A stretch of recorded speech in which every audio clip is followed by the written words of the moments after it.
మమ్మల్ని ఎదుర్కోవడం కోసం. చంద్రబాబు చెప్తే నమ్మలేదని చెప్పేసి బీజేపీ వాళ్ళని పవన్ కళ్యాణ్ తీసుకొచ్చారు.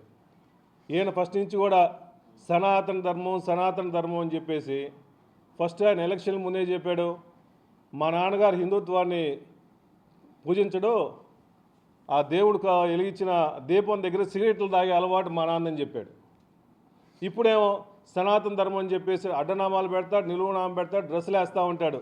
ఈ సనాతన ధర్మంలోనే మొత్తం అధర్మం చేస్తున్నావు. నువ్వు ఉండి ఆ కూటమిలో ఉండి ప్రశ్నించాల్సింది పోయి, ఈ రాష్ట్రంలో జరిగే అన్యాయాన్ని ప్రశ్నించాల్సింది పోయి, దేవుళ్ళ మీద జరిగే కూడా అసత్య ప్రచారాలని నువ్వు పక్కనే ఉండి కావాలని చెప్పేసి చంద్రబాబు నాయుడు గారు ఏం చెప్తే అది సస్యసా అని చెప్పేసి డ్రామా వేస్తున్నారు. నిన్న బీజేపీ కలిసింది.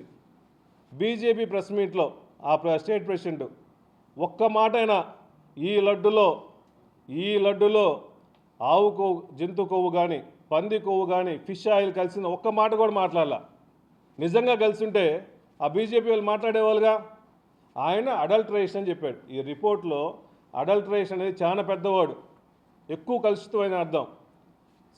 రిపోర్ట్లో 100% జెన్యున్ రాలా, మేబీ 1% కానీ 2% కానీ ఎంత పర్సెంటో వెజిటబుల్ ఆయిల్ కలిసింది అని మాత్రమే చెప్పారు తప్ప ఎక్కడ ఆవు కొవ్వు, జంతు కొవ్వు, కెమికల్స్, బాత్రూమ్ కెమికల్స్ ఎక్కడా కలిసిందని చెప్పలేదు.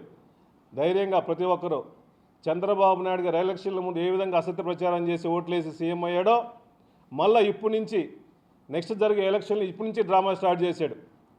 మా నాయకుడు మొట్టమొదటి నుంచి అన్ని మతాలను గౌరవించుకుంటూ, హిందూ మతాన్ని ఇంకా ఎక్కువ గౌరవించుకుంటూ సస్యశ్యామలంగా ఈ రాష్ట్రాన్ని పాలించాడు.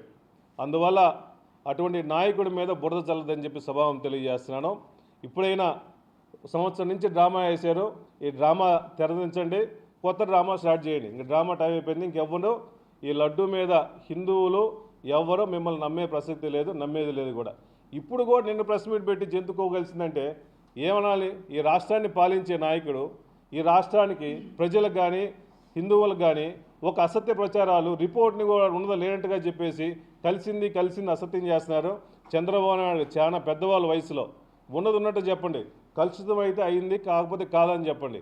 దయచేసి ఇటువంటి విష ప్రచారం మా మీద, హిందువుల మీద, వెంకటేశ్వర స్వామి మీద దయచేసి చేయొద్దని చెప్పి మనస్ఫూర్తిగా కోరుకుంటూ సెలవు తీసుకున్నాను. Thank you.